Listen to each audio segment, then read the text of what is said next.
presento ya a los dos ponentes. Marc Castellnou, que está a la derecha, y más a la derecha está Fernando. Ellos han traído una presentación y les dejaremos que primero hablen y después presentaremos una discusión. Quiero que se presenten ellos a sí mismos. Yo voy a presentar a Ferran, que está más de mí ahora. Dirige una empresa y aquí yo soy muchos estudiantes. El sector privado tiene mucho que decir en esto. Porque siempre hablamos de la administración, pero todos somos ciudadanos. Y además de ser un sistema para proteger a las urbanizaciones. Porque si vivís aquí en Valencia y estudiáis geografía, sabéis que estamos rodeados de urbanizaciones conectadas a los bosques. O bosques donde hemos metido urbanizaciones. Y es una mala combinación. Entonces, si no hay ideas para solventar eso, también. Así que Fernando nos hablará también, supongo que de eso, ¿no? Y Marc Castellnou no lo voy a presentar, que se presente él, pero yo hice una camiseta de una frase, la tengo aquí, la escuché en un congreso que vino a dar una charla y dije, bueno, esa frase me la apropio yo. Y como aquí en la universidad sabéis que no podemos plagiar, digo porque copiáis mucho a veces de los trabajos, no podemos plagiar, entonces lo que hice es poner la frase y poner su nombre bajo. ¿Vale? Si queréis manejar el fuego, tenéis que conocer el bosque. Y eso para mí me llenó de orgullo porque venía de un bombero forestal. Así que, muchas gracias. Adelante, Marc. ¿Ratolí, dices? Sí. Bueno, hablaré en español para facilitar, porque mi catalán es del sur de Cataluña y es cerrado no, lo siguiente. Con lo cual, en español hablo más despacio. Mi trayectoria es una trayectoria del mundo rural del sur de Cataluña. Vengo de una familia de agricultores y pastores y mi profesión ha sido siempre extinción de incendios. Estudié ingeniería forestal y me especialicé en ecología forestal, pero al final lo que sabía hacer era apagar incendios y entré en el mundo de extinción de incendios. Y me dediqué a modernizar el cuerpo de bomberos de Cataluña con el tema de incendios forestales. Y ahí es donde hemos creado el programa de quemas prescritas. Hemos hecho que cada bombero forestal de Cataluña sea un investigador forestal y hemos puesto la ecología de incendios dentro de la toma de decisiones de incendios forestales. Bueno, y todo eso entendiendo que tenemos que cambiar un poco lo que estamos viviendo porque la situación es realmente compleja, como se han explicado esta mañana, y como estaban diciendo ahora, no hay camino adelante si no empezamos a aceptar que los incendios son parte natural del sistema, que lo que hemos estado haciendo mal, y especialmente yo en mis 33 años de vida, es trabajar en extinción de incendios sin entender lo que estábamos haciendo. Básicamente la extinción de incendios está para proteger nuestros montes, para proteger nuestras inversiones en nuestro paisaje, pero al final hemos creado una situación que es mucho más compleja de la que heredamos en su día, y ahora tenemos que solucionar ese problema. Mi presentación la he hecho varias veces estos días y hoy es mi último día de campaña de incendios. Hoy termino la campaña 2022 y me retiro a pasar el invierno, pero Artemí había insistido mucho y por eso hemos venido a Valencia a hacer la charla.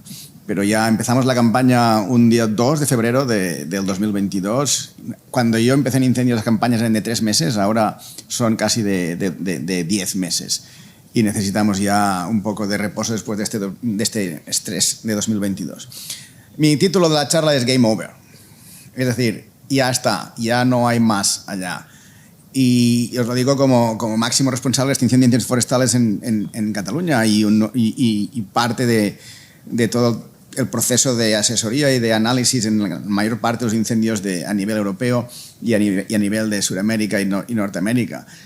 Hemos llegado al límite de capacidad de extinción, hemos llegado a él después de hacer inversiones brutales en tecnología y en conocimiento de incendios forestales, pero al final de todo, el conocimiento que estamos aplicando ahora para salir del problema no es lo que esperábamos. Yo estaba en la universidad en 94 cuando la gran campaña de incendios y salimos de esa universidad, yo vengo a la Universidad de Lérida, salimos de esa universidad a buscar tecnologías satélites, a buscar inteligencia artificial, a inventar la rueda otra vez y a saber qué haríamos de novedoso, y al final hemos vuelto a casa con el conocimiento puro y duro que me enseñó mi abuelo, que es el de hacer quemas, de gestionar los incendios, en definitiva, de dejar quemar de forma controlada para evitar daños mayores. Básicamente, el objetivo de los próximos años de extinción de incendios no es apagar los incendios, sino que es transformar esos incendios en quemas, transformar esos incendios en gestión de paisaje y aprovechar esos incendios para generar un paisaje mejor. Entonces, ahora. La meteorología os la han explicado, ya la sabéis, esto se está calentando. Para decirlo de una forma fácil, el año 94 en Cataluña tuvimos 32 días por encima de los 30 grados. Y uno dirá, hostia, un mes entero encima de los 30 grados. Sí, puede parecer mucho. ¿Cuánto hemos tenido este año por encima de los 30 grados? ¿Alguien lo ha contado? Si no lo habéis contado, os lo digo yo, 128 días. Señores, de 30 días a 128 días hay un mundo, un abismo.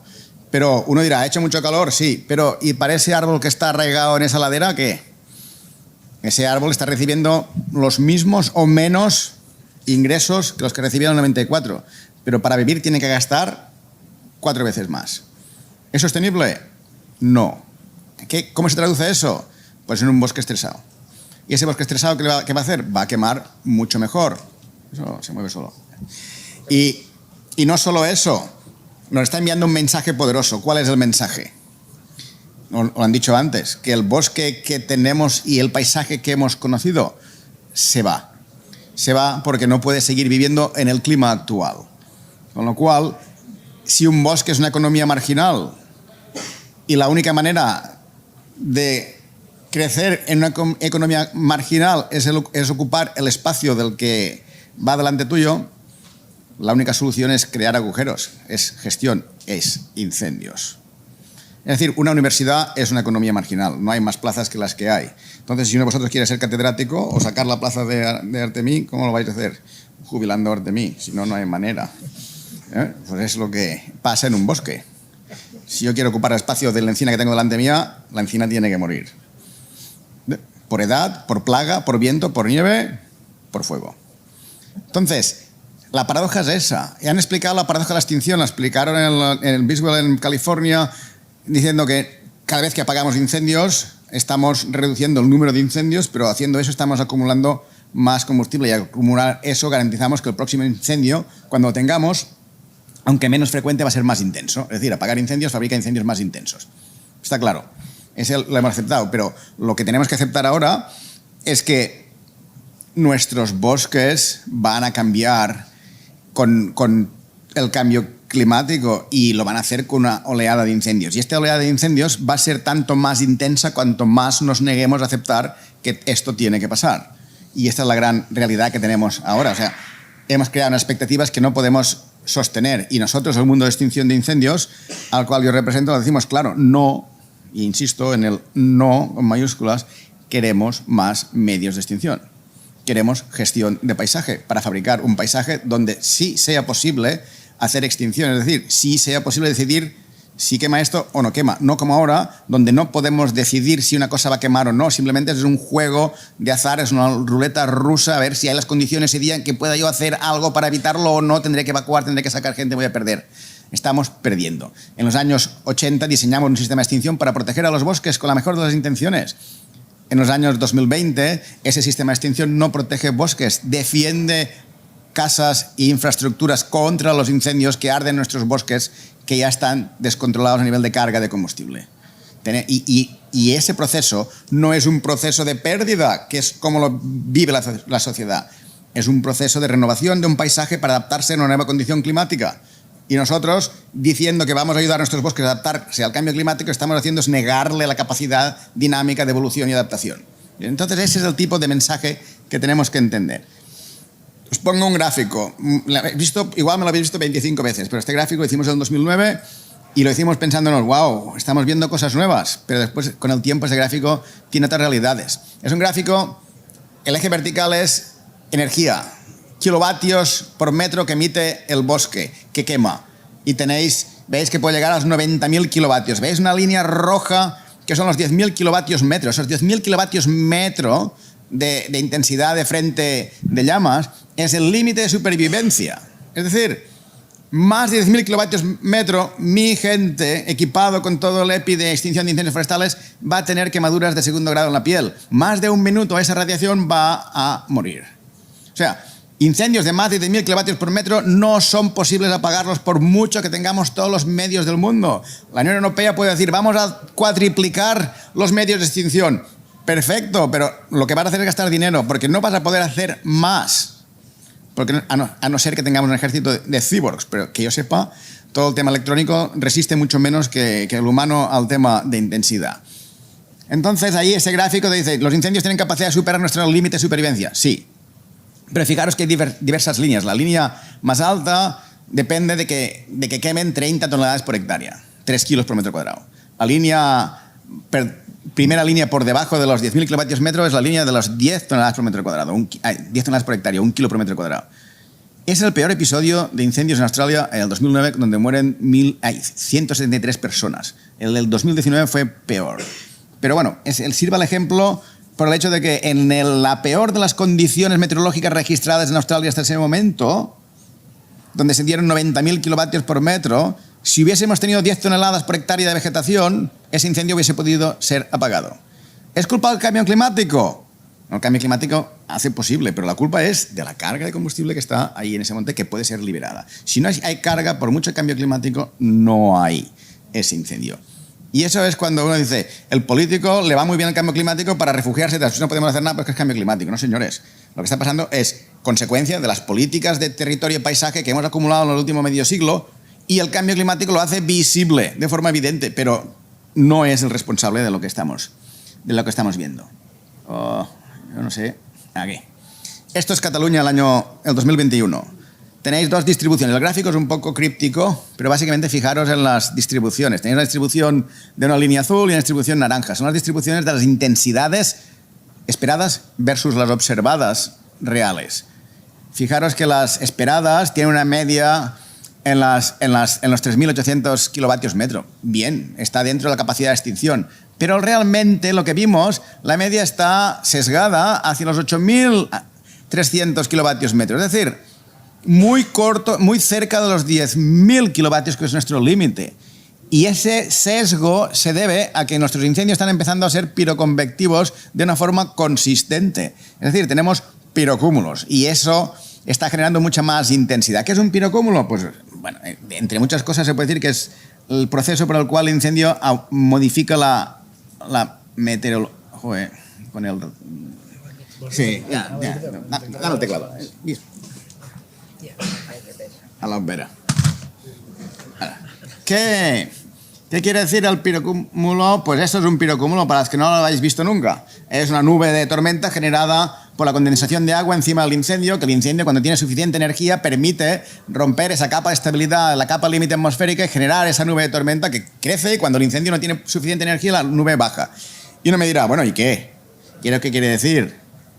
Pues bueno, eso lo que quiere decir es que debajo de esa nube, donde hay una urbanización con las lucecitas y gente viviendo, cuando baja, pues baja y cae encima de la urbanización y de la gente que está ahí apagando el incendio y de lo que queráis. Eso genera condiciones de no visibilidad, de focos secundarios en todas partes, de vientos erráticos, de situaciones caóticas, y es muy difícil apagar incendios, pero lo cual, ese proceso de caída, tenéis que entender cómo funciona. Básicamente, la nube ha condensado y esa condensación es agua líquida en la nube que va a precipitar encima del incendio. Cuando precipita encima del incendio se evapora. Al evaporarse absorbe energía de a su alrededor, generando una masa de aire fría. Esa masa de aire fría va a precipitarse encima del incendio porque al ser frío es más pesado y va a expandir el incendio en todas direcciones caóticamente a alta velocidad. Es muy imprevisible. Si queréis mirar el vídeo de Portugal, de Feira da Grande, es un vídeo, lo paro un momento... Ahí veis el incendio, ahí veis el pueblo. Sabíamos que el incendio giraría a izquierdas. En este valle, descendiendo a la noche, el incendio tenía que parar. Y esa cresta que tenéis ahí detrás está a 11 kilómetros de distancia. Son datos para entender lo que vais a ver. Veis el incendio bajando hacia el pueblo. Hasta aquí todo normal. Es una cabeza estrecha. Es un incendio intenso. Veis las nubes ahí a la derecha que es el frente que va a provocar el cambio de dirección de ese incendio.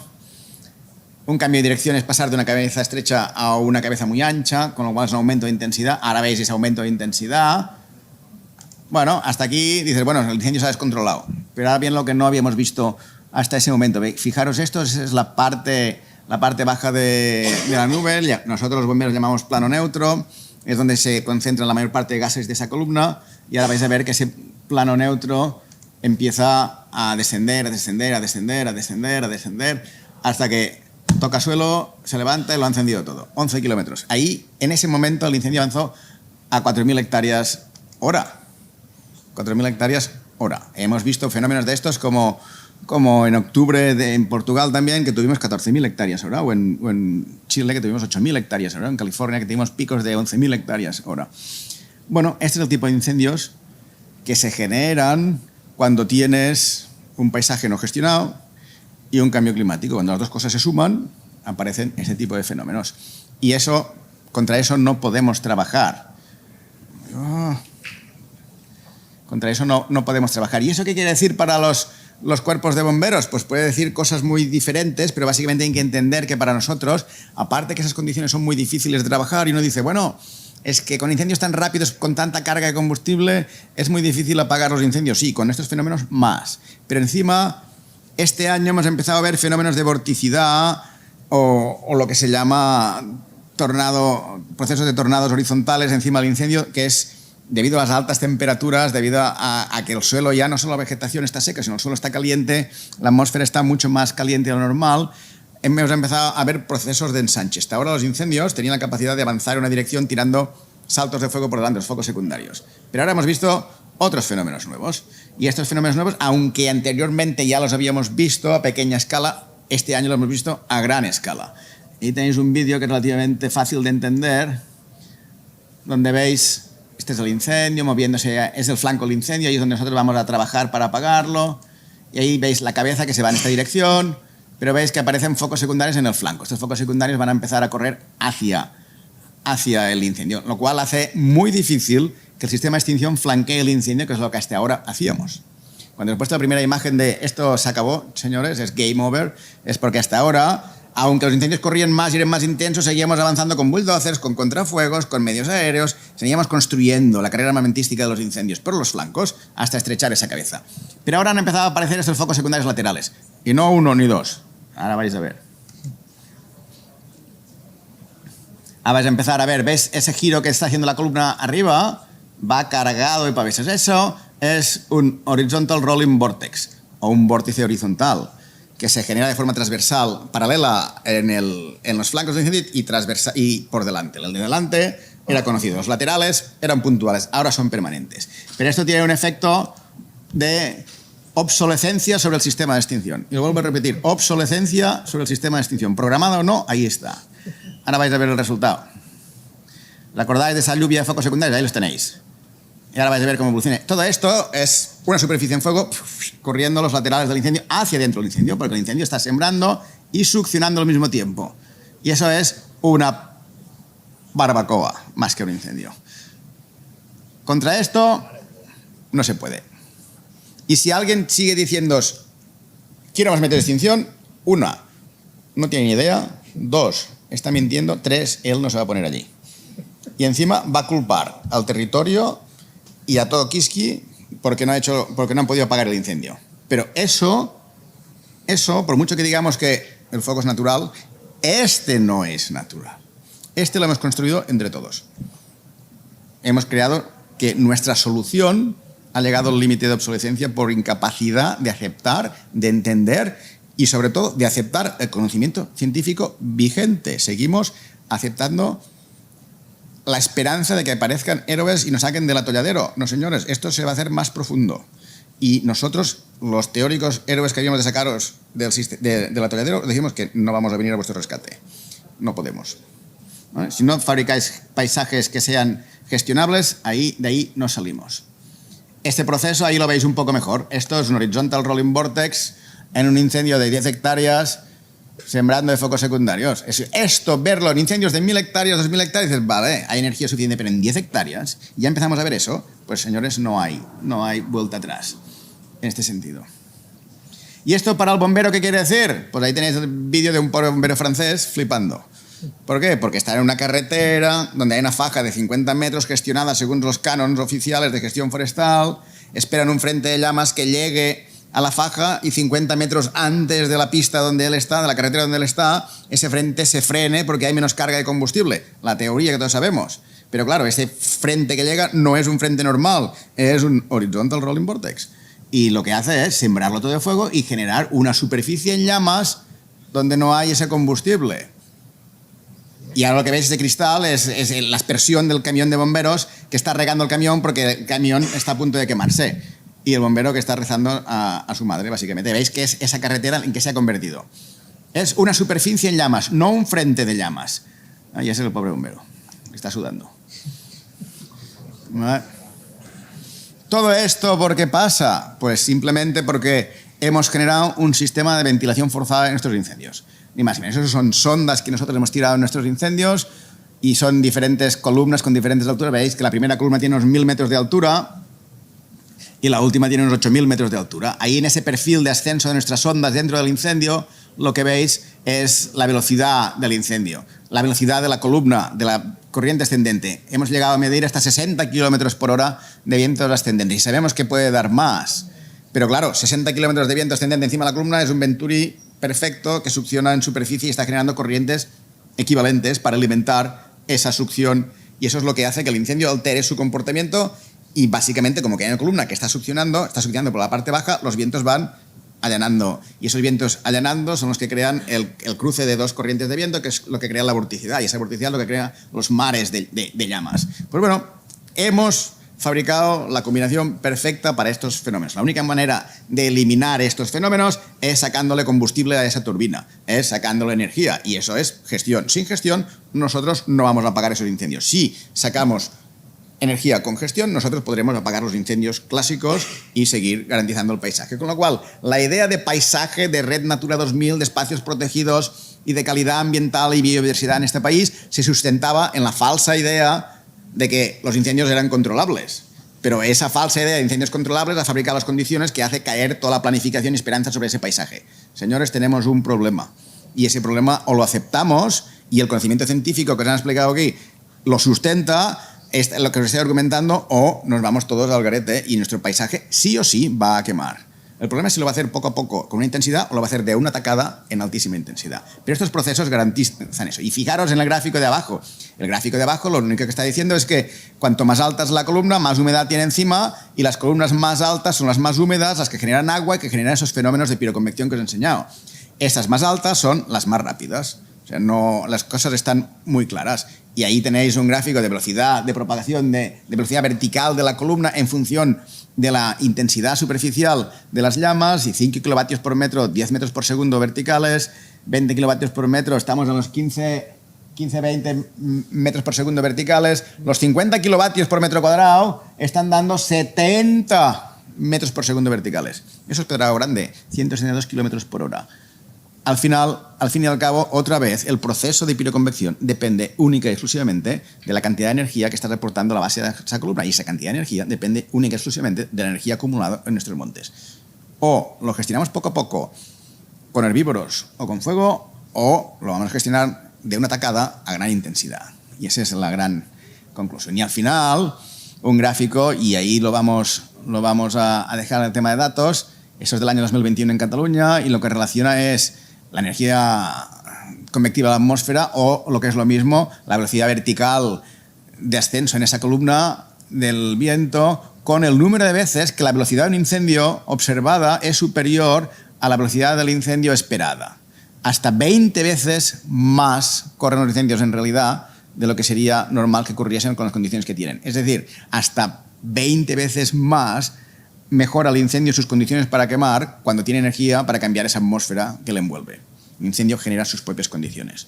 Y señores, ya en lugar de prepararnos para aguantar la guerra de trincheras con los incendios, igual tenemos que invertir en eliminar la capacidad del incendio de crear esa energía.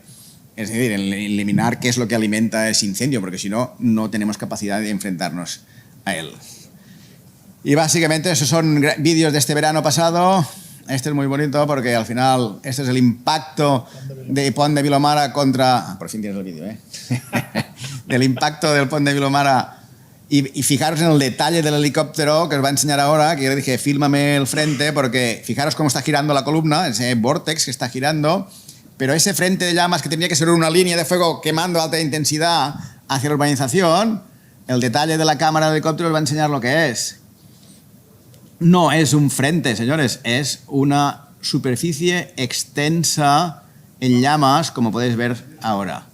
Y eso es lo que hay. Y eso quiere decir que la física del fuego que hasta ahora entendíamos está mal. Y los modelos de cómo afecta el incendio al ecosistema, basados en esa física del fuego, están mal. La planificación de paisaje basada en esa ecología del fuego y en esos modelos de propagación de incendios están mal. No están mal, no, estaban bien hace unos años, pero con los incendios actuales están mal. Los incendios han cambiado y con ello ha cambiado todo. Y esto es el game over. Y esto es mis muchachos trabajando en un cortafuegos fabricado por nosotros a las 6:30 de la tarde del 15 de junio de este año.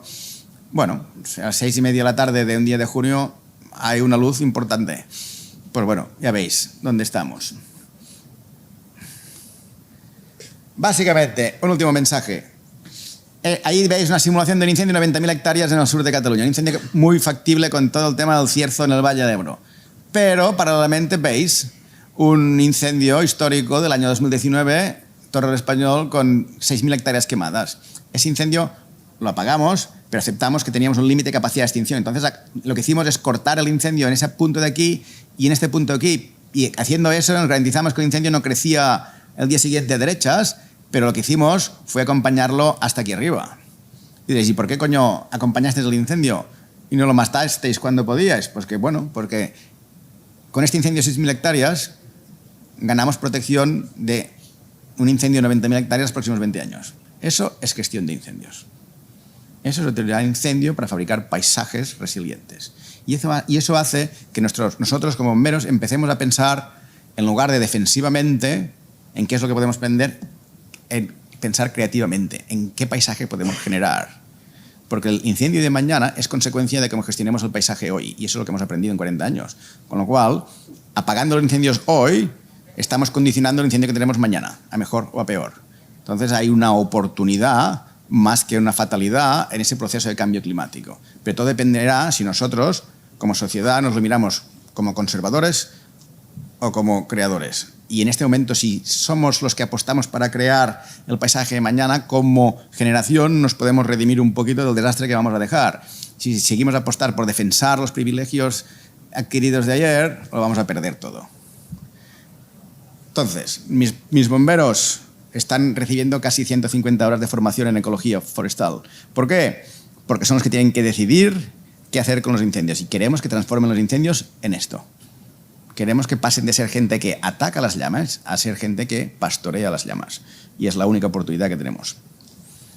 Gracias.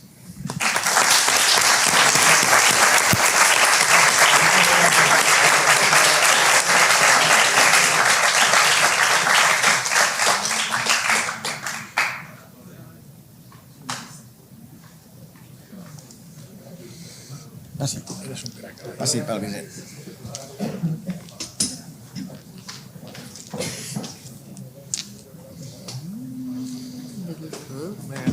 Va un poco.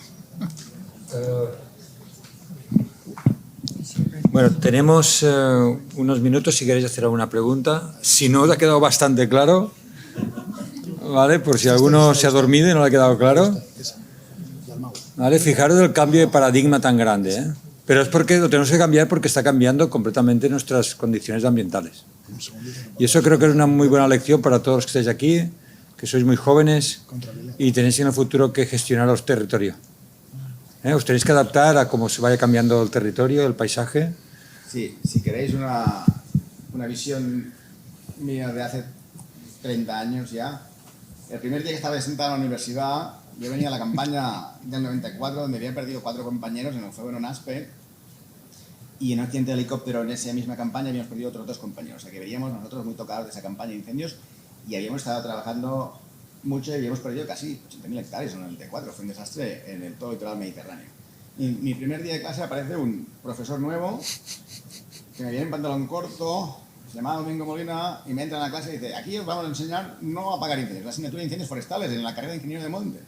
No apagar incendios, en cómo encender incendios, porque hay que quemar el monte. Me levanté y me fui. Y llegar 30 años después lo que os estoy explicando. Simplemente que veáis cómo uno tiene capacidad de regenerarse y cambiar a lo largo de su vida. Muy bien. Bueno, si no tenéis... hay una por aquí. Ah, sí, vale. Ahora está ahí, Enrique. Llévaselo con él. Llévaselo así con él. Sí. Señor Molina. Hola, buenas. Jo el que volia preguntar és que, com ha dit abans el professor, diu que tenim que donar més poderio, diguem, a tots els ciutadans i tota la zona civil. I això no és el que feia realment abans.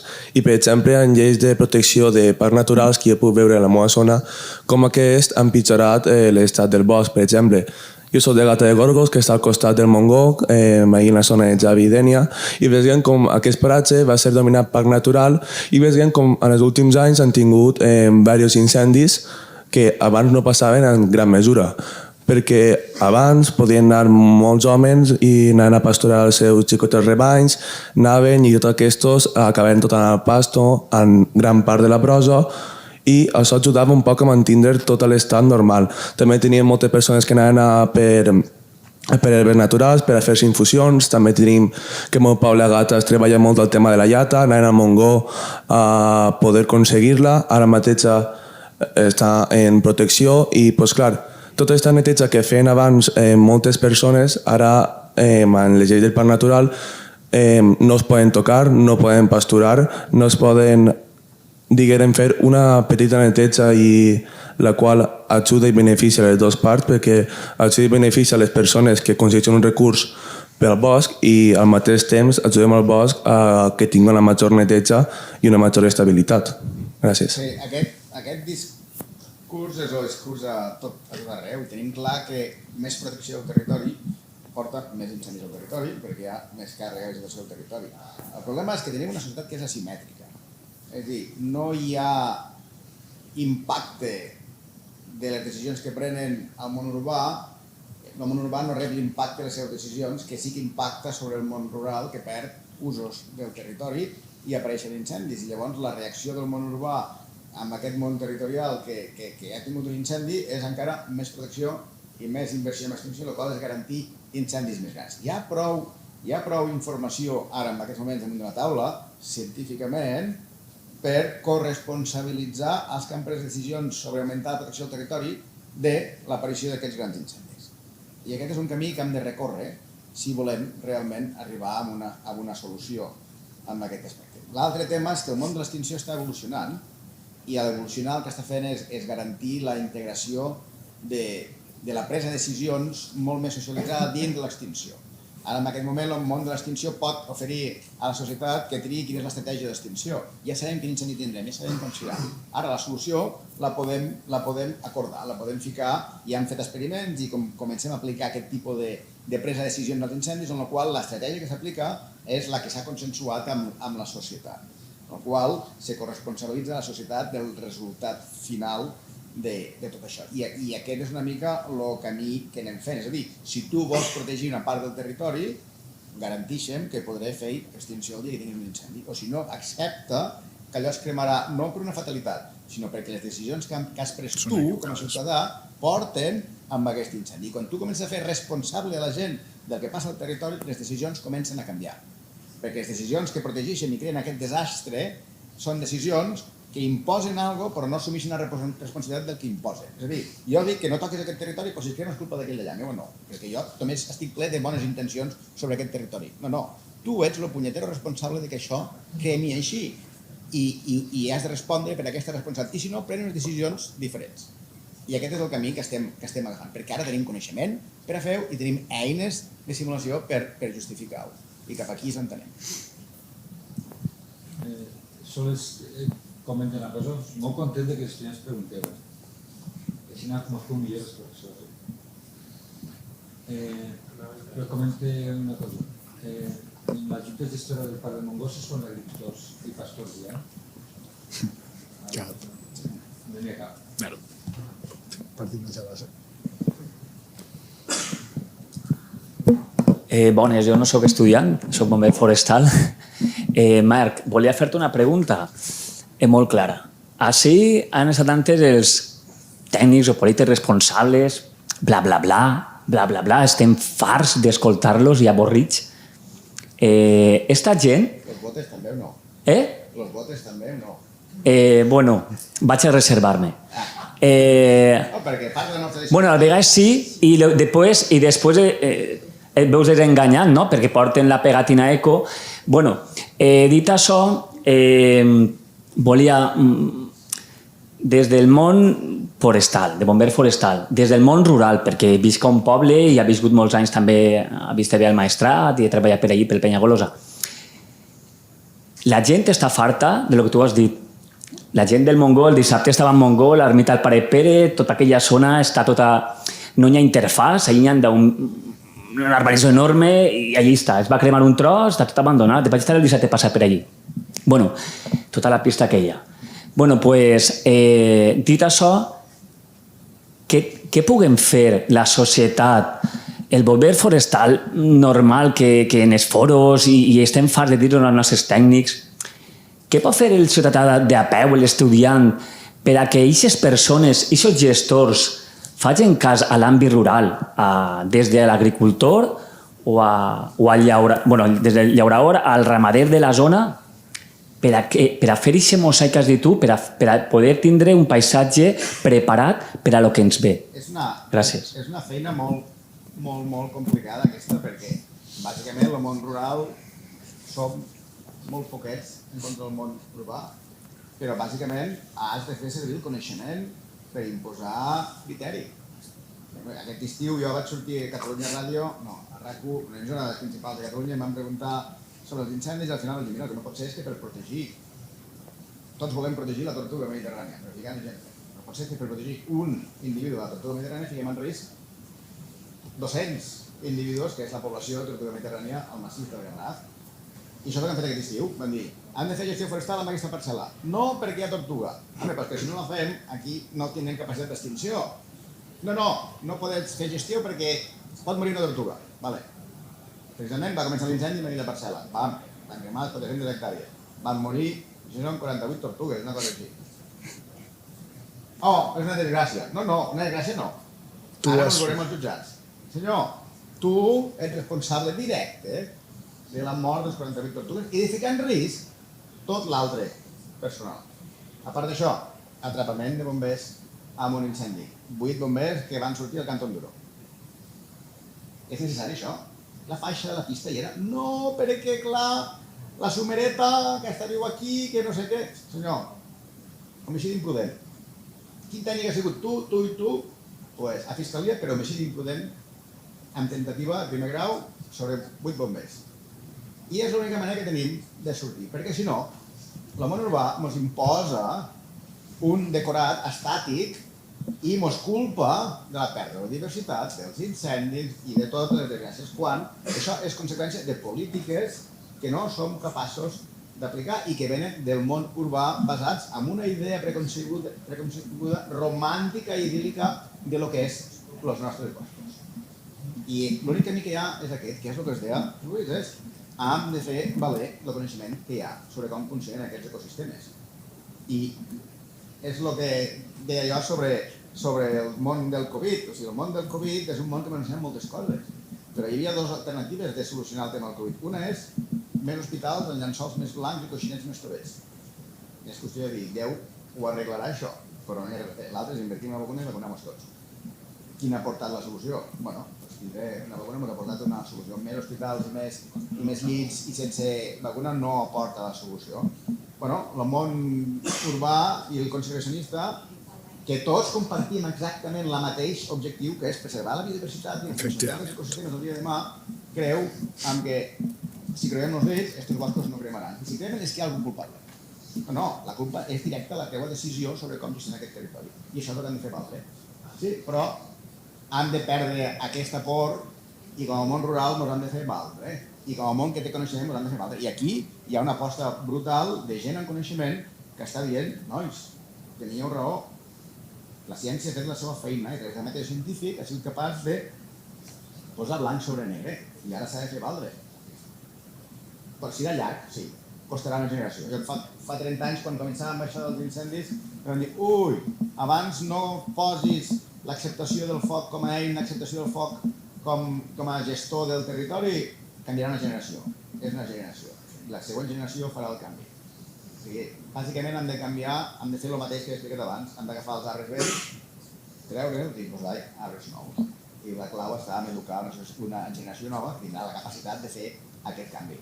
No tinc esperança en canviar els que hi ha, tinc esperança en que siguin diferents els que venen.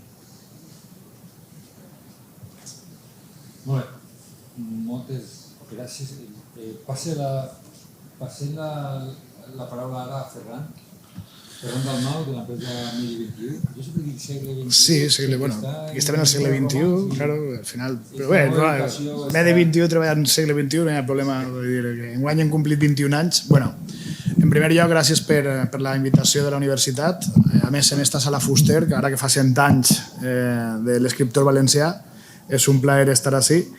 I em va demanar l'Artemi que parlara del paper de les empreses. A mi m'agrada molt haver coincidit amb el Marc. Sempre és un plaer coincidir amb Marc, perquè per molt que l'escoltes, al final sempre t'aporta molt de coneixement, perquè treballa molt dur sobre la base de la ciència forestal.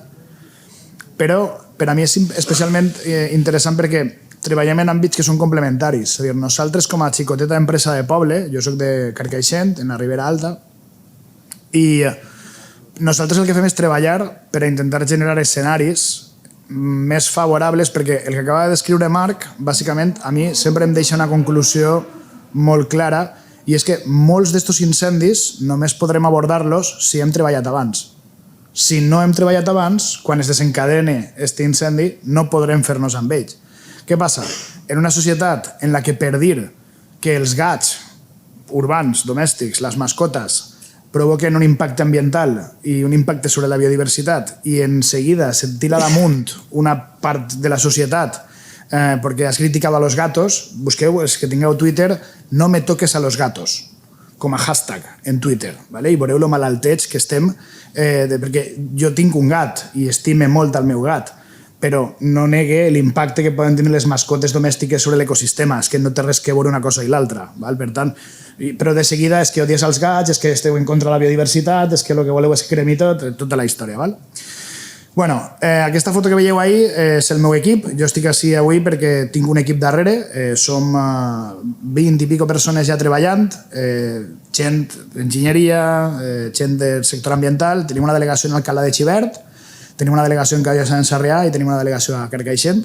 Jo, de formació, soc enginyer forestal i després vaig fer ciències ambientals, vaig fer el màster d'incendis de la Universitat de Lleida.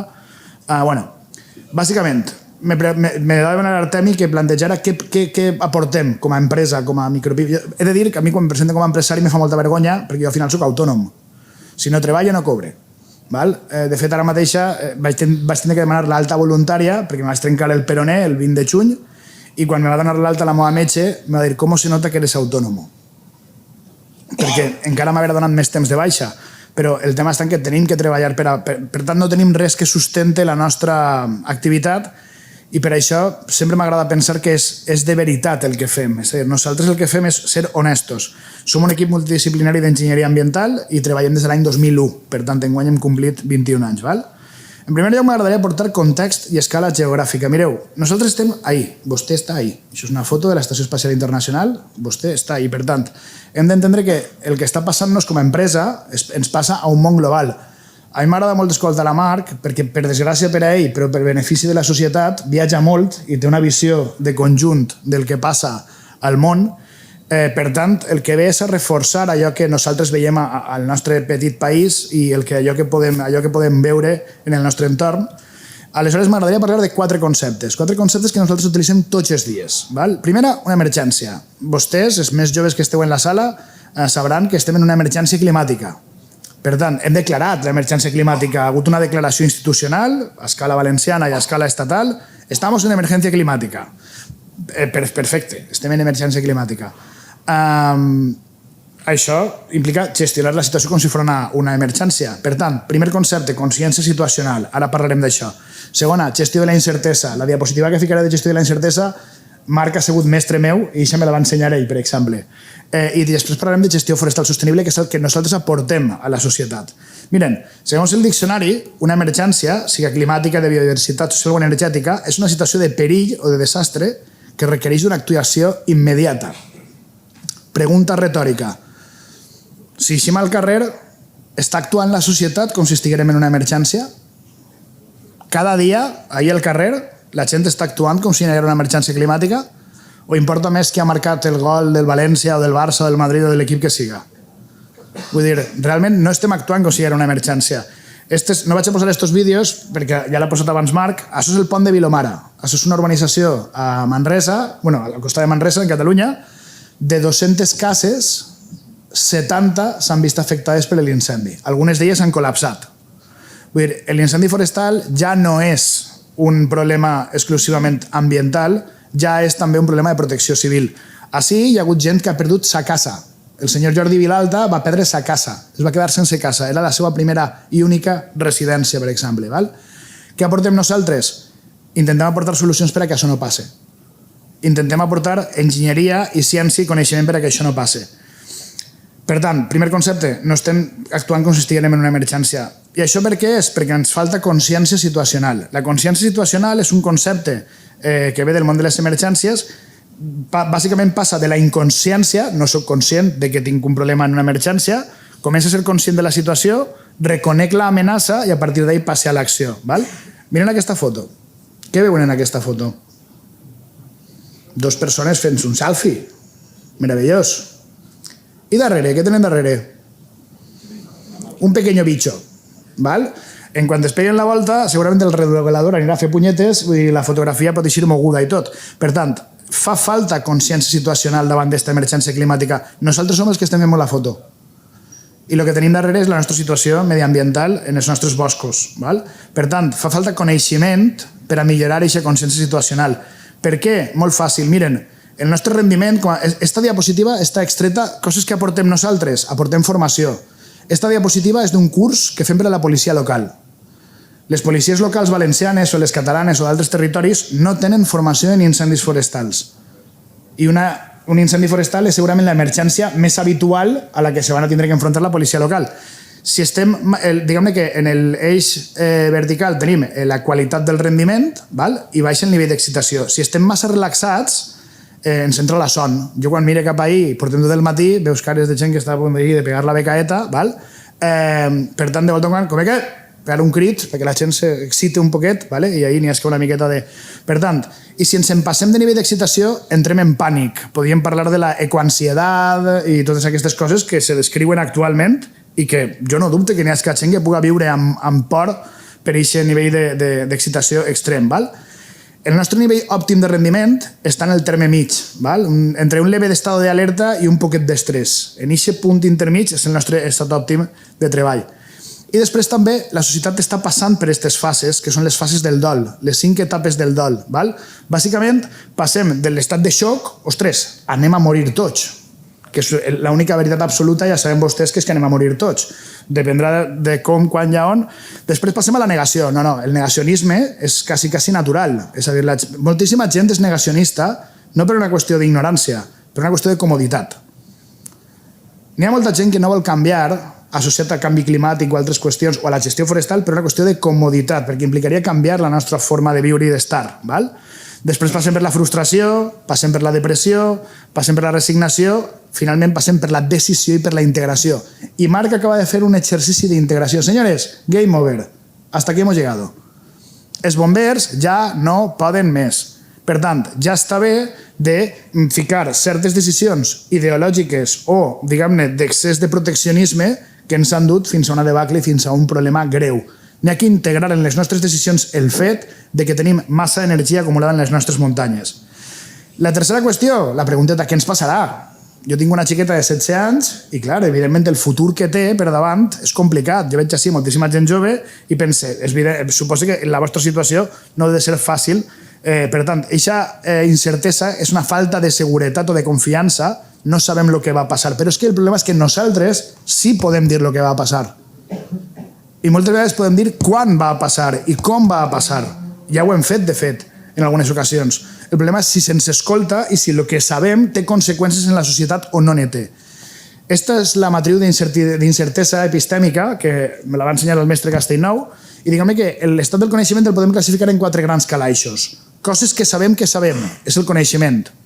Coses que no sabem, que les sabem. és allò que investiguem. Perdó, coses que sabem que no sabem és aquelles que investiguem. Coses que no sabem que sabem. Seria l'experiència, el coneixement empíric. I després li vaig fer una pregunta en Tivissa, en el seu poble, que era: Marc, si no sabem que no ho sabem, com anem a fer-nos preguntes? I la seva resposta va ser: no podem. No podem fer-nos preguntes de coses que no sabem que no sabem. Això jo ho gasté molt per a la meva empresa. Fique la informació de les situacions que vivim en aquests 4 calaixos i intente aplicar aquesta gestió de les emergències al meu dia a dia. I a més me va vindre molt bé, esta gràfica també me la va portar un altre company, en aquest cas, de Bombers de Catalunya. Diguem-ne que jo he passat per aquestes fases que vostès veuen del coneixement. Els meus coneixements i habilitats, diguem-ne que hi ha 3 curves. La curva blaveta, el número 1, és quant crec jo que sé. Passes per una fase de principiant, que és no tinc ni idea, els estudiants no tenim ni idea. Passes per una fase perillosa, que és la de soc el puto amo, i ho sé tot, i després prens consciència de que no saps tant. La gràfica número 3 és la de prendre consciència de quan me queda per aprendre, i la número 2, el que realment sé al llarg de la meva vida, al llarg del meu temps.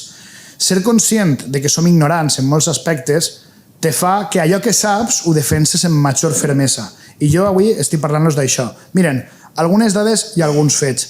El nostre territori està condicionat, com comentava Castellnou, per el tema del canvi climàtic. Hem tingut zones que han tingut pluges per baix, tenim un dèficit pluviomètric en moltes de les zones que s'han cremat en Castelló, però en Alacant estàvem per dalt de la pluja, i així tot hem tingut l'incendi de Vall d'Ebo, que ha sigut brutal. M'agradaria tindre en compte una consideració. Som molt bons, el que comentava Marc de la paradoxa, de l'extinció, som molt bons apagant incendis. De fet, en la dècada 2011-2021, només 14 incendis se mos feren grans, d'un total de 2.400 incendis. Ostres, que 2.400 incendis, només 14 se mos feren grans, però és que aquests 14 incendis, que representen el 0,58%, són responsables del 90% de la superfície cremada. És a dir, 14 incendis han cremat la nostra major quantitat de vegetació. I això, perquè veig moltes cares de la gent més jove, quan se parla d'utilitzar el foc, quan se parla de tallar, i és com que ho fiquen en dubte alguns d'ells, ostres, a lo millor... No, és un fet. De fet, d'aixòs 14 incendis, i això té que veure amb la diapositiva que veureu ara, només 2 eren naturals. 2 incendis per llamp en estos 10 anys. Enguany, la causalitat d'incendis forestals valenciana, 3 dels nostres 4 grans incendis forestals han sigut per llamp. En un any, 3 incendis per llamp. I han sigut responsables del 70% de la superfície cremada i aquests 3 incendis. Per tant, hi ha una qüestió que tenim que tindre en compte. Més energia... Estos són els llamps que caigueren al nostre territori en 7 dies. Més energia en el sistema, energia que hem alliberat agafant el cotxe, cremant carbó, utilitzant els combustibles fòssils, més energia en el sistema implica temperatura del mar Mediterrani més alta, temperatura de l'atmosfera més alta, i això el que fa és agreujar un problema que ja era sistemàticament o estructuralment molt complicat, que és com tenim els boscos. I la ciència, nosaltres aportem coneixement i ciència, perquè després del que va passar en Galícia o del que va passar en Catalunya, jo recordo un dia en missatgers amb Marc que ell comentava que tenia un escenari de simultaneïtat i se podien haver trobat un bacalao molt important a Catalunya. Nosaltres decidirem fer una simulació de què passaria si ens passava el que els havia passat als gallecs. Els gallecs tingueren una tronada i se'ls provocaren 5 incendis simultanis. Pregunta, és possible que els valencians i les valencianes tinguem un incendi de 100.000 hectàrees? 100.000 hectàrees. És possible? Doncs la resposta és sí. Podem tindre un incendi de 100.000 hectàrees. Per exemple, amb un perímetre de 518 quilòmetres. Amb les condicions de simultaneïtat que se donaren en els incendis de Galícia. En aquest escenari només ne simularem 4. Ne cabria encara un més perquè els gallecs ne tingueren 5 de forma simultània. Per tant, el nostre coneixement ens permet saber aquest incendi i per on propagarà, i on n'hi ha que actuar, i què n'hi ha que fer, i quanta càrrega de combustible n'hi ha que llevar. Però si no actuem, això no servirà absolutament per a res. I després aportem gestió forestal sostenible. Miren, jo recordo en el Congrés Forestal un company va dir que hem de recuperar la selvicultura i no puc estar més d'acord. Això que veuen ahí és un tronc d'un arbre. Fins a la primera marca, fins a esta marca d'ací, este arbre havia viscut 99 anys. Miren el que havia crescut. Des que se va fer la clarida, des que se van fer treballs forestals, des que se van tallar arbres, aquest arbre en 8 anys va fer aquest creixement. Una pregunta, quin dels dos processos ha fixat més carboni i més gasos d'efecte hivernacle? Per tant, quan tallem arbres i ens diuen assassins, terroristes, ens trenquen les màquines, ens putegen, amb perdó de l'expressió, a lo millor aquesta visió de Walt Disney de la societat urbana, de què és el bosc i com funciona, a lo mejor nos la tenemos que hacer mirar un poquito. ¿Val? Per tant, en zones urbanes se prenen decisions, però el problema és que no paguen les conseqüències d'aquestes decisions, se paguen en el món rural. I després una altra cosa, miren, el mapa de la dreta de la imatge és el 56% del territori valencià, és forestal. Per contra, sumant agricultura, ramaderia i silvicultura i pesca, només aportem un 2,3% del PIB del país. El 56% del territori només aporta un 2,3% del país. Si contem agricultura és molt més del 56%, val? Però vull dir, el percentatge d'aportació a l'economia, en sèrio que no podem treure rendiment d'ahir? En sèrio que tota aquesta gent jove que se'n vulgui anar a viure a un poble no pot tindre una feina digna amb serveis? En sèrio? A mi me genera molts dubtes això. I bàsicament el que tenim és un tapó. Mireu, això que tenim ahir, per cert, aprofite, estem elaborant unes guies didàctiques per a la Generalitat Valenciana que aniran als col·les. I això és el que tenim que treballar. Jo també he perdut ja l'esperança en la meva generació. Espere en les que venen darrere. El que tenim és un tapó. Les plantes tenen la mala costum de fer la fotosíntesi tots els dies. Tots els dies. A l'any, al País Valencià se mos incorporen 1 milió de tones de biomassa residual, 1 milió a l'any. 800.000 agrícoles, 200.000 forestals. I no n'extraguem pràcticament ni un 10%. Per tant, el que tenim és un tapó d'energia, perquè al final la biomassa què és? Energia del sol acumulada. Com no hi ha focs naturals, a la gent que feia cara rara quan parlaven de cremar el bosc, quan no hi havia bombers, com s'apagaven els incendis? S'apagaven a soles, quan plovia, quan canviava les condicions, quan fora, val? Aleshores, bàsicament, no n'hi ha incendis naturals, no hi ha herbívors, perquè els humans ens hem carregat la presència de grans herbívors en el territori i no podem fer gestió forestal, perquè està mal visto, o és Red Natura 2000, o és CEPA, LIC, HUM, HAM, HIM, doncs al final tens un problema de, bueno, doncs ja me direu què fem. Bàsicament, el que ha fet Bombers. Bueno, doncs quan se creme, ja s'apanyareu, no ens busqueu a nosaltres. Val? I això que vegeu així, aquesta imatge d'ací, això és un parc natural. Això que vegeu ahí és un parc natural. I la vegetació és antinatural. I sabeu per què és antinatural? Bàsicament perquè ens hem carregat les cadenes tròfiques. Ens hem carregat la cadena tròfica. No hi ha herbívors, no hi ha foc natural d'hivern, no hi ha res que elimine part d'aquesta energia. Per tant, és com un terratrèmol. Què preferiu, 1.000 terratrèmols xicotets o un megaterratrèmol que acabi amb tot? Perquè estem parlant d'això. Terratrèmol n'hi haurà. I l'altra gràfica, bàsicament, és energia que teníem acumulada, metres cúbics per hectàrea de llenya que teníem en les nostres muntanyes en els anys 70. ¿Vale? En metres cúbics. El blanc són volumen maderable en milions de metres cúbicos i això teníem de l'entorn de 30 i pico metres cúbics per unitat de superfície de volum maderable, ¿vale? Per hectàrea. Hem passat a més de 50. I si no comencem a fer gestió forestal, això anirà a més. I quan més avant vaja, té un altre efecte. Els focs d'alta intensitat, com que matxaquen el sol, la terra, el que fan és que condicionen la regeneració també posteriorment. Problemes hidrològics, problemes d'aigua, etc. És global, és real i és letal. La major part d'incendis, de models i tota la història ens estan dient que n'hi ha més events extrems i això és el que estem veient. El problema és que no se fa, encara no ha començat a actuar-se en conseqüència d'això, especialment perquè hi ha una visió moltes vegades idíl·lica de lo que és l'ecosistema natural. Miren, aquesta notícia, Europa tendrá 100.000 muertos más al año si no se frena el cambio climático, és de fa 8 anys. Esta setmana estava tot el món escandalitzat perquè ha eixit de Lancet dient que en el món moriran 365.000 persones a l'any per canvi climàtic. Fa anys que està avisant-se. La dana de 2019 ens va costar 1.300 milions d'euros en danys. Fins a quan podem sostindre això com a societat? Perquè ja els dic jo que amb 1.300 milions d'euros fem una quantitat de gestió forestal brutal i no ens l'hauríem de gastar perquè la conca del riu Segura està desfeta des del punt de vista de la vegetació, per exemple. I després està el tema de l'aigua regenerada. Miren, la major part de l'aigua del planeta no és apta per a consum humà. De fet, l'aigua dolça és un 2,5%, i accessibles per als humans només n'hi ha un 1% de l'aigua. La meva empresa se dedica a utilitzar l'aigua regenerada. Ara no té... ¿Esto té connexió a internet? ¿Este ordenador está conectado a internet? Vale. Pues tindré que entrar... Sí, tindré que entrar directament des del Chrome. Disculpeu perquè tenia que haver-se enllaçat el vídeo i no s'ha enllaçat. Vos ficaré el vídeo directament així. Té àudio també? Connectat a internet? Vale, perfecte. Pues aleshores entre directament i poso el vídeo des d'ací a funcionar. Nosaltres el que hem aportat no s'escolta l'àudio perquè està silenciat. Vale.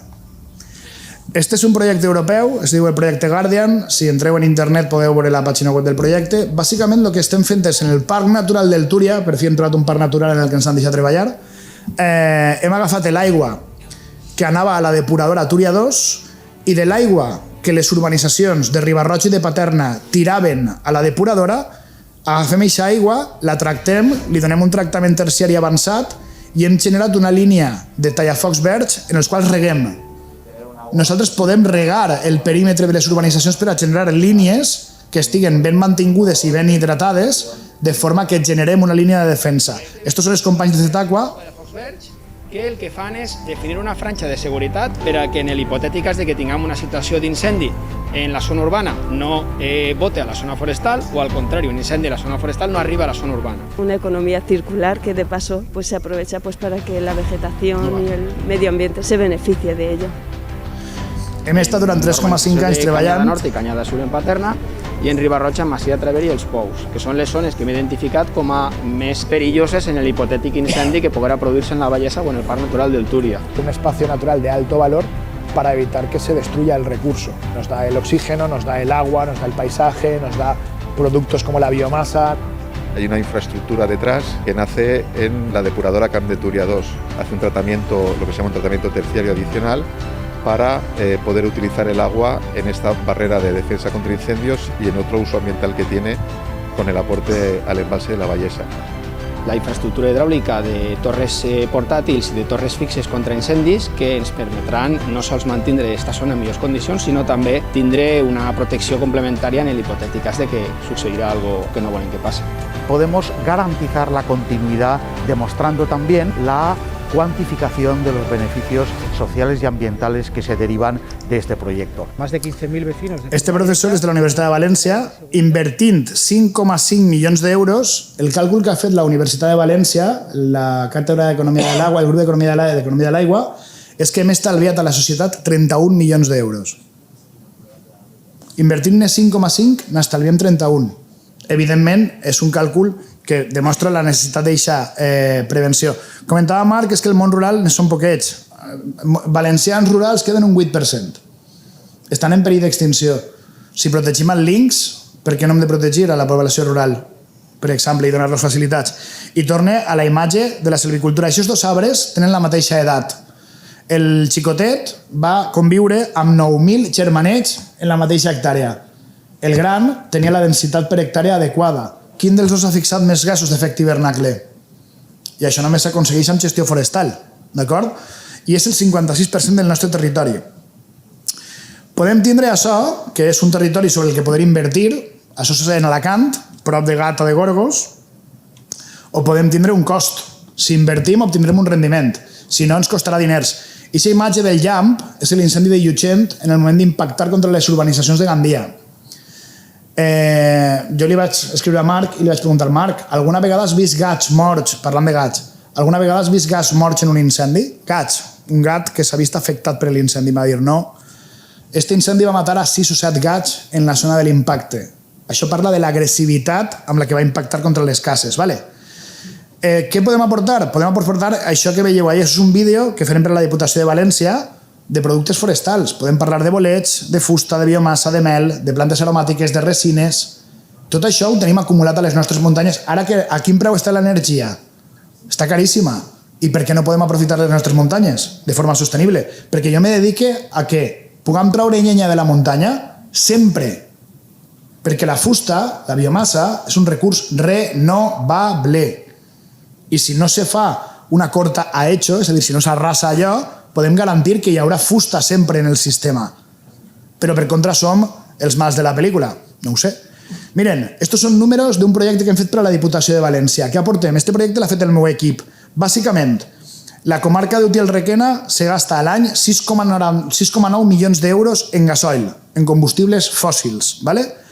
establint una planta de biomassa comarcal, és una comarca on n'hi ha vinya i, per tant, n'hi ha molta biomassa agrícola també, estalviaríem 1 milió d'euros a l'any, previndríem incendis forestals, generaríem 22 puestos indirectes de feina, 28 puestos directes de feina, generaríem un saldo de 379.000 euros anuals per als ajuntaments i amortissaríem amb preus de 2020, si actualitzem els preus d'avui molt l'antes, amortissaríem la instal·lació en 4 anys.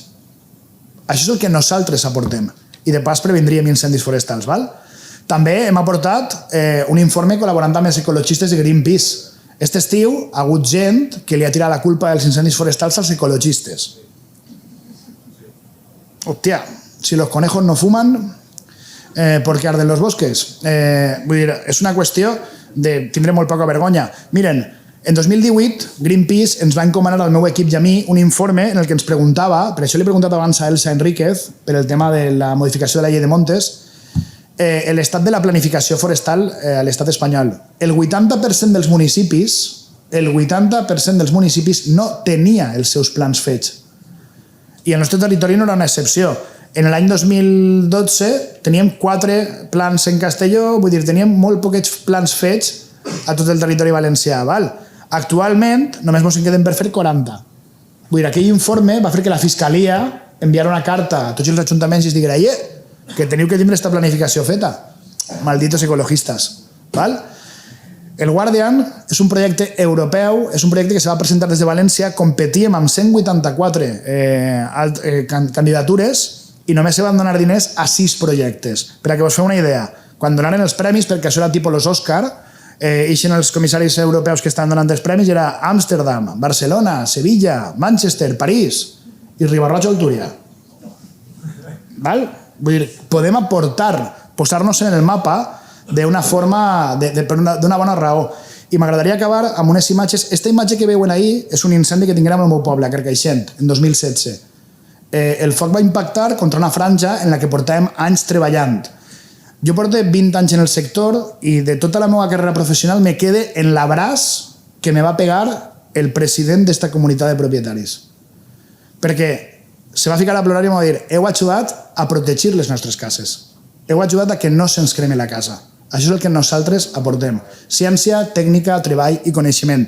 Això ha estat publicat en la Wired, que per als que no ho sapeu és una revista de referència a nivell internacional, i damunt moltes vegades per a publicar aquestes publicacions has de pagar. A nosaltres ens han publicat sense tindre que pagar. Per tant, m'agrada pensar que és perquè som de veritat. I acabem una reclamació d'autònomo que té que pagar les nòmines tots els mesos. Este és un diagrama de sostenibilitat dels projectes en les empreses d'enginyeria. Si és barat i és bo, no pot ser ràpid. Si és bo i és ràpid, no pot ser barat. I si és barat i ràpid, no és bo.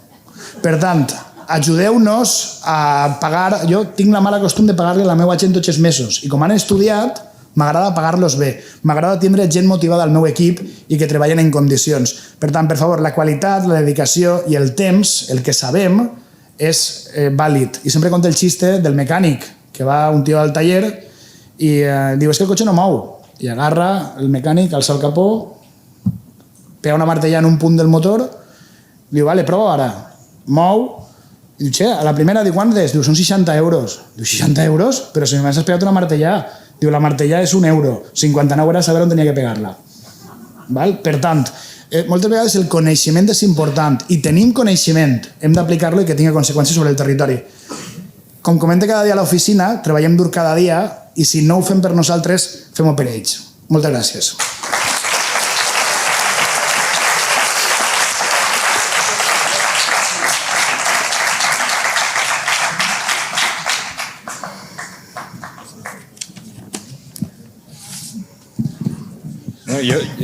Jo sols pujo per donar la paraula si algú vol preguntar, no més.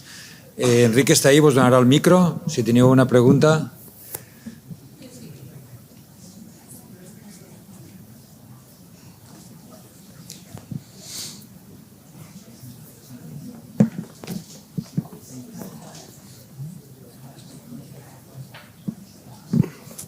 Hola, buenas. Durante toda la mañana hemos visto ciertas intervenciones de gente y me gustaría recalcar estas dos últimas con las primeras porque veo como un vacío entre un espacio que hay entre las dos.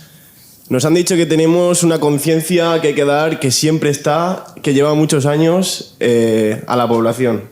Yo soy de un pueblo de Alicante en el que este verano se sufrió un incendio que, por suerte de las personas que sí que estábamos concienciadas y habíamos hecho una limpieza fuera de todo aquello que era administrativo, que era por parte de seguridad nuestra, se pudo detener el incendio. Porque surgió cuando la Vall d'Ebo y era imposible tener medios para cubrirlo. Era imposible. Entonces, creo que las administraciones sí que deberían cumplir. O sea, tiene que salir gente con proyectos privados, con iniciativa de tecnología, ciencia y sabiduría de una forma privada y no de una forma pública que asegure que los incendios, que es más o menos el 100% de la peligrosidad que tenemos en el territorio nuestro, actúe de una forma privada y de una pública. No sé cómo se puede asegurar que la ciudadanía tiene una conciencia cuando puede surgir un incendio como el que surgió en mi pueblo y la ciudadanía no sabía qué hacer porque no había medios, no había habido una prevención desde el ayuntamiento, desde que tenga que surgir, sino desde un grupo de población muy pequeño que por suerte pudo combatirlo. Ahí hay varias cuestiones que has tocado muchos palos y me gustaría... Vamos a ver. Hay una parte de responsabilidad pública y hay una parte de responsabilidad privada, ¿de acuerdo?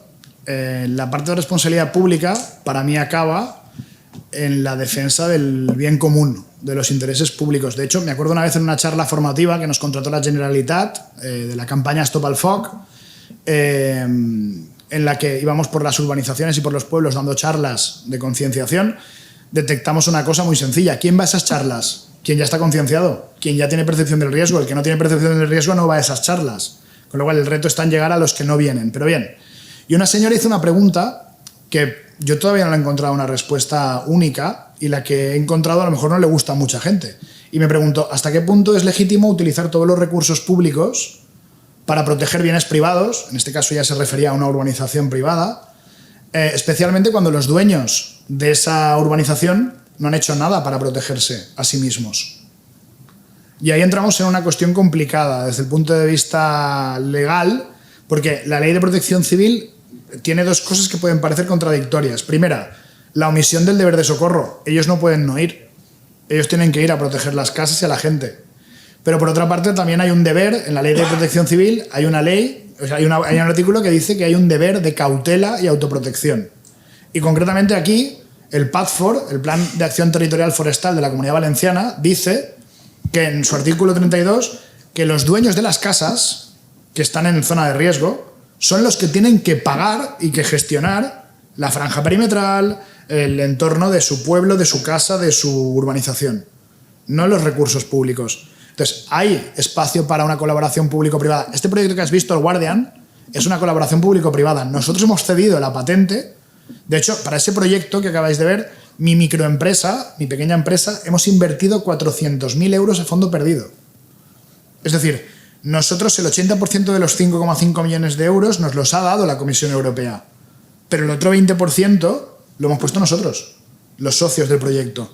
Había dos ayuntamientos, estaba la Politécnica y estaba la Universidad de Valencia, estaban un Instituto Tecnológico del Agua, la empresa municipal de aguas y nosotros. Y nosotros nos hemos encargado de toda la parte de gestión forestal, del sistema contra incendios, que es una patente nuestra, y lo hemos puesto a disposición de la población, porque evidentemente a mí como empresa privada me interesa que a la sociedad le vaya bien. En el sector de la economía verde hay un tipo de empresa que no es como las grandes multinacionales o las grandes eléctricas, que sí que nos creemos el bien común. Sobre todo los que nos dedicamos al sector medioambiental, o al menos yo hablo de la mía, ¿vale? Que es la que conozco. Y evidentemente hay una colaboración y hay una parte de trabajo de los servicios públicos y hay otra parte que tiene que ver con la responsabilidad privada.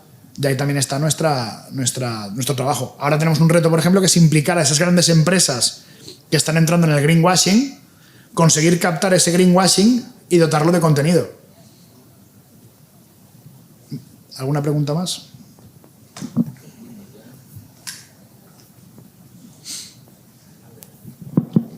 Hola, soy Belén. Yo hablo por la tarde, pero no puedo evitar comentar esto, hacer un comentario a los dos ponentes derivado de mi experiencia profesional. A mí me han encantado las dos charlas, me parecen muy sensatas, pero he notado un deje de desprecio hacia las políticas de conservación de la naturaleza. Y creo que eso también es un problema que genera que haya más incendios, porque si de lo que se trata es de intentar paliarlo, lo que tenemos que conseguir es hablar. Entonces no se puede hablar del bichito, la tortuguita, no se puede hablar de la red Natura con desprecio, cuando a lo mejor yo no sé cuál es el nivel de conocimiento que tenemos de ella. Digo esto porque yo sí que me he dedicado a la red Natura durante unos cuantos años y estuve en Baersa en la parte inicial de la planificación de red Natura, y os puedo jurar y perjurar a todos que la concepción que tiene la Unión Europea de la red Natura 2000 no ha llegado al territorio. La red Natura 2000 no exige per se que utilicemos herramientas jurídicas de orientaciones de las conductas que tengan que ver con prohibiciones o autorizaciones. Cero pelotero. Utiliza una técnica especial que es la evaluación de repercusiones de red Natura 2000. Y aquí vuelvo a decir algo. O sea, hay un montón de hábitats de la red Natura 2000 que son hábitats forestales. ¿Los conocéis? ¿Los habéis estudiado? ¿Los entendéis? ¿Sois capaces de hacer esas evaluaciones de repercusiones? Si es que hay faena. No sé cómo explicarlo. Es que hay mucha faena. La gestión forestal sostenible, entiendo desde mi punto de vista, uno de sus trabajos es precisamente preservar también esa biodiversidad, esa especial que está amenazada y que nos ha parecido a todos los ciudadanos europeos que es especialmente relevante. Entonces, yo cuento esto porque, mira, lo notaréis en el acento, yo soy de Murcia, pero yo ahora vivo en Castellón. Entonces, os voy a contar una cosa que me pasó. Luego parece que es que no se puede hablar con los conservacionistas, pero voy a contar una cosa que me pasó. Me fui yo toda contenta a una cosa, a Montanejos, más feliz que una perdiz, ¿vale? Me fui para allá, estamos todos ahí presentándonos y se me ocurre a mí decir, pues yo soy Belén, soy licenciada en Derecho, he participado, yo qué sé, soy consultora ambiental, he participado en la planificación de Red Natura 2000. O sea, no os podéis ni imaginar el buffer que se hizo a mi alrededor. 2,5 metros es poco. A mí nadie me miró a los ojos, nadie habló conmigo. Y es impresionante cuando de pronto eres la personificación de un problema. Del mal, sí. Eres la personificación del mal. Como diciendo, es que vengo aquí a escuchar. Pero si tú no me hablas... ¿Te has preguntado por qué? Esa es la cuestión. Realmente, lo que yo quiero decir con esto, realmente es que necesitamos trabajar juntos. Y una de las cosas que yo quería decir esta tarde era eso. Necesitamos trabajar juntos. Nosotros necesitamos que nos dejéis trabajar. Que sí, pero perdona, a mí no me metas en el sector porque yo ahora mismo me dedico a otras cosas. Lo que quiero, me da igual. Quiero decir, ¿ves? Lo que nos dejéis... Es que ese es el problema. Porque es mira, que tú has contado una anécdota, te voy a contar yo una, ¿vale? En un parque natural aquí en Valencia. No, pero por ponerte un ejemplo, tú has puesto un ejemplo... pero no he terminado. Perdona. Gracias. Entonces, fíjate... Es que nos ponemos a la defensiva. Es un error. No. Vuelvo a decirlo, es un error. Tenemos que conseguir hablar. Tenemos que conseguir entendernos.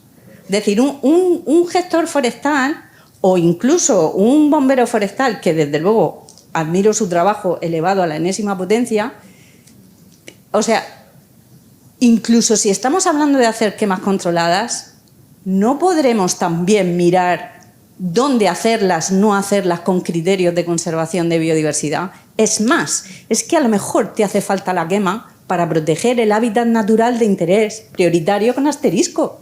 Entonces, yo no termino de entender. Mira, me ha pasado hasta los congresos forestales, que es que ya ni cuelgan las ponencias. No se puede hablar de esto. Y ahí yo veo que hay una especie de sordera en el sector forestal, que a mí fundamentalmente lo que me hace es entristecerme, no hace otra cosa. Yo no creo ser un sector enemigo, más bien es al contrario. Es que creo que hay que hablar, porque todo lo que es red Natura forestal necesita de la gestión forestal. ¿Y quién va a hacer la gestión forestal? Los que saben de gestión forestal. Entonces, no sé, es un llamamiento es un llamamiento a la escucha activa en este sentido. ¿Que ha podido haber desmanes? Por supuesto. ¿Que hay delegaciones territoriales de esta consellería y de otras comunidades autónomas que seguramente pervierten la esencia de la Red Natura 2000? No hablo ya de los espacios naturales protegidos, porque yo no he trabajado ahí, sí que me he mirado los POR, los PRUG, hay prohibiciones, o sea, ahí es muy diferente el esquema. Red Natura es otra cosa, es más. La Comisión Europea en su Directiva de Hábitats espera que hagamos informes continuos de la evaluación del estado de conservación de las especies. Si no las conservamos, por ejemplo, las forestales, o sea, es un esquema completamente diferente que espera y demanda gestión activa. Y eso no se termina de entender. Entonces, sí, yo pienso por mi experiencia profesional, si el propio sector forestal o de gestión de incendios se interesa por Red Natura 2000, que no nos olvidemos, también genera dinero y trae dinero de Europa, o sea, intenta entender parte de ella y cómo aportar a esa red europea de conservación, me parece que se ocurrirán cosas que serán buenas. Y creo que el sector conservacionista, seguramente, yo no estoy hablando de las ciudades, ni de los ecologistas de ciudad, estoy hablando también de gente, de técnicos, con los que se pueda llegar a hablar y llegar a consensos técnicos. Creo que se hará un buen bien para todos. Pero no sé cómo explicarlo, es un problema de escucha mutua. Y hay que buscar los espacios para que haya esa escucha. Y ahí es donde entra el Firelinks y su gobernanza, y su no sé qué, y sociedad. Y eso es lo que hay que hacer, porque lo que hay que hacer es hablar mucho, pero no hablar los de lo forestal entre ellos, ni hablar los de biología de conservación entre ellos, si es que nos tenemos que mezclar. Y esta jornada es un ejemplo de ello, entiendo yo, ¿no? Entonces, simplemente era dejar eso. O sea, en realidad es un ruego. Que creo que todos tenemos prejuicios los unos frente a los otros. Y si hay que cambiar la política de conservación de la naturaleza, y en particular la de espacios naturales protegidos, se puede rever, se puede repensar, se puede rediseñar. Anda que no ha habido conflictos entre lo forestal y lo agrícola. ¿Cuántos años ha tardado en meterse lo de lo agroforestal en la ley forestal valenciana? Quiero decir, todos tenemos problemas de escucha. Entonces ahí yo pienso que hay que hacer un esfuerzo de escucha activa. Y nada más, solamente... Vale. Vamos por pasos y no sé qué hora tenemos que terminar, pero... A ver, a veces se prejuicia al personal.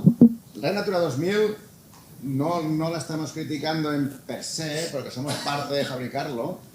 Y ya te he dicho al principio que mi formación es de ecología forestal, no soy gestor forestal, pero básicamente tenemos que conocer cuando las cosas van bien o van mal en base a conocimiento científico. Yo pongo un ejemplo muy simple.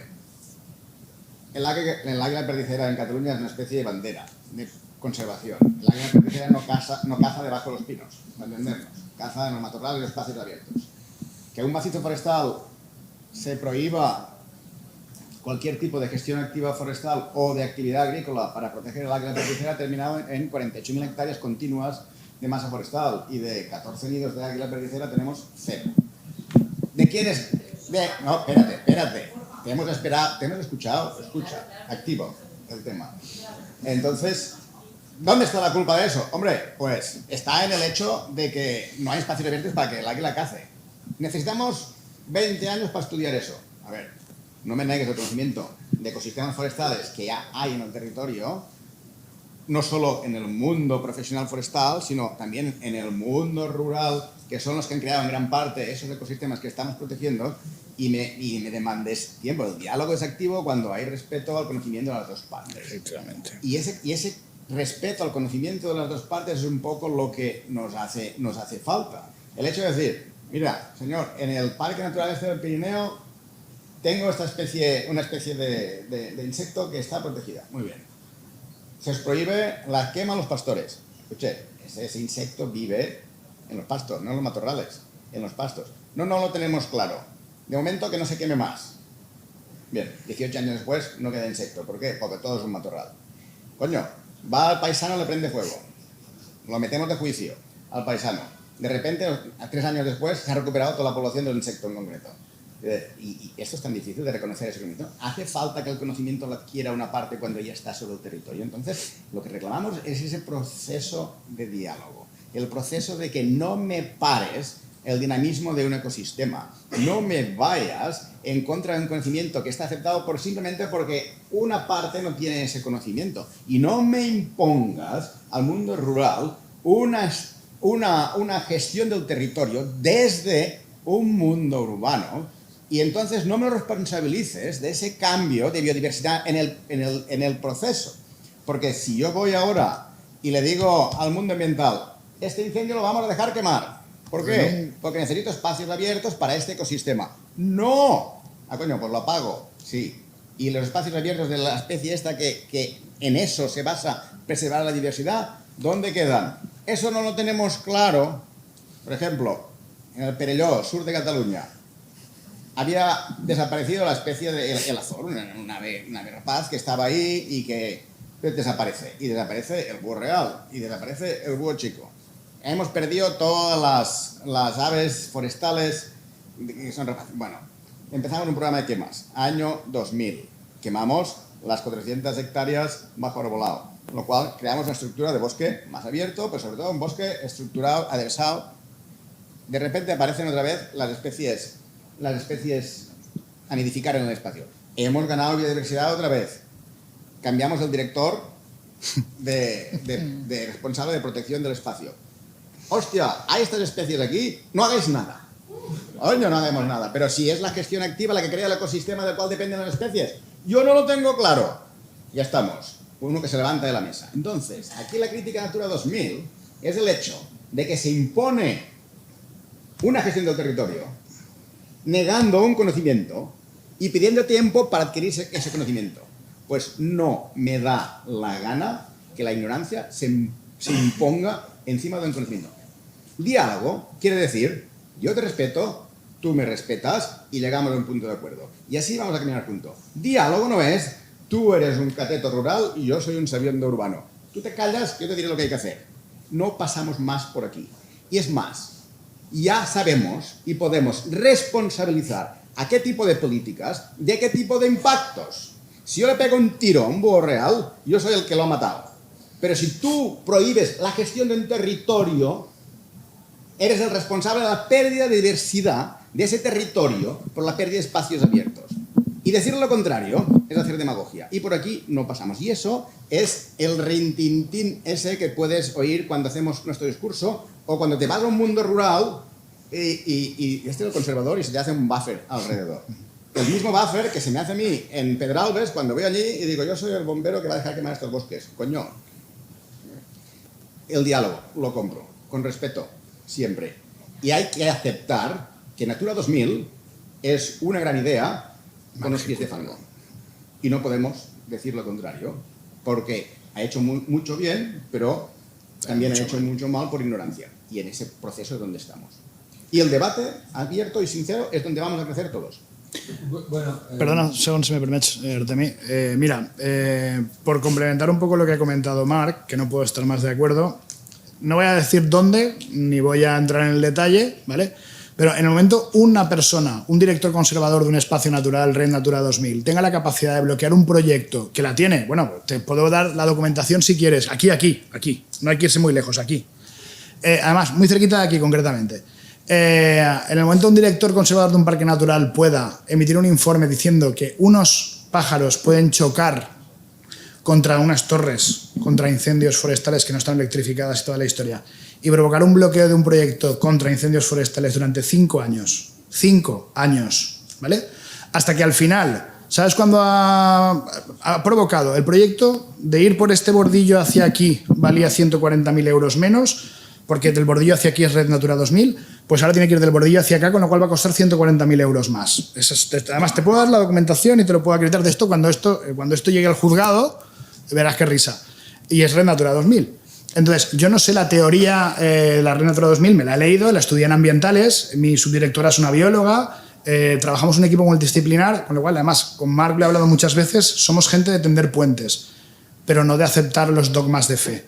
Entonces, el problema es cuando esa persona, ¿sabes cuándo esa persona ha reculado? Cuando el jefe de bomberos de su región le envió una carta y le dijo: voy a coger este informe, me lo voy a guardar y cuando se incendie la zona y haya víctimas mortales y daños, voy a ir a por ti. Pero voy a ir a por ti nominalmente, porque desde la no responsabilidad, de la no gestión, que es la forma de gestión que mucha gente apuesta por aplicar en Red Natura 2000, y por desgracia eso es bastante habitual en muchas zonas, aquí, eso está condicionando que el mundo rural se sienta oprimido por una legislación que está hecha en teoría con buenas intenciones, pero que en la práctica su materialización supone el bloqueo de muchísimas iniciativas. Y esto ha pasado aquí, ha pasado en la Macaronesia, ha pasado... Entonces, ¿diálogo? Por supuesto que sí. Yo llevo... O sea, además, en nuestro equipo hay gente de ciencias sociales. Hay gente, y están en mi equipo, los tengo en nómina. Gente de ciencias sociales para esa escucha activa. Pero en la ignorancia no puede valer lo mismo que el conocimiento. Lo dijo Asimov. Es decir, cuando tú tienes un interlocutor, tu ignorancia no puede valer lo mismo que mi conocimiento. Con lo cual, yo te explico lo que hay. Y lo que hay es, si no se gestiona, eso se va a quemar. Y se va a quemar en esta ventana temporal. Nosotros hemos podido predecir en varios sitios en qué años se podía producir el incendio. Y se ha producido. Entonces, cuando se destruye el recurso, ya no hay Red Natura 2000. Ya el objeto de esa Red Natura 2000 ha desaparecido. Y sobre todo, y para mí una de las conclusiones después de 20 años de ejercicio de la profesión ambiental, las figuras administrativas, per se, no protegen nada.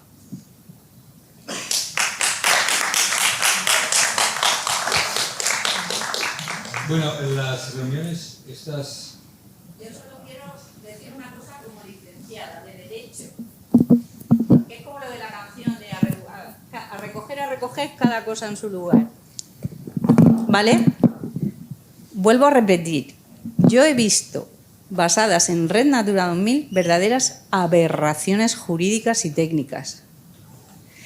Si las administraciones lo que hacen es practicar el sincretismo administrativo, ese es el problema, no es la Red Natura 2000. Entonces, lo mismo, lo que te hace falta es trabajar sobre los técnicos e informarles. Te digo yo que en Red Natura 2000 hay un régimen de evaluación de repercusiones que permite excepciones en casos importantes. ¿Cómo no se aplica? Porque alguien lo está haciendo mal. Pero el propio diseño de ese espacio, de esa red, es el que, o sea, es que permite este tipo de cosas que vosotros estáis demandando. Muchas gracias, Belén, y muchas gracias también a Ferran y a Matt. Para esto es para lo que nos reunimos aquí.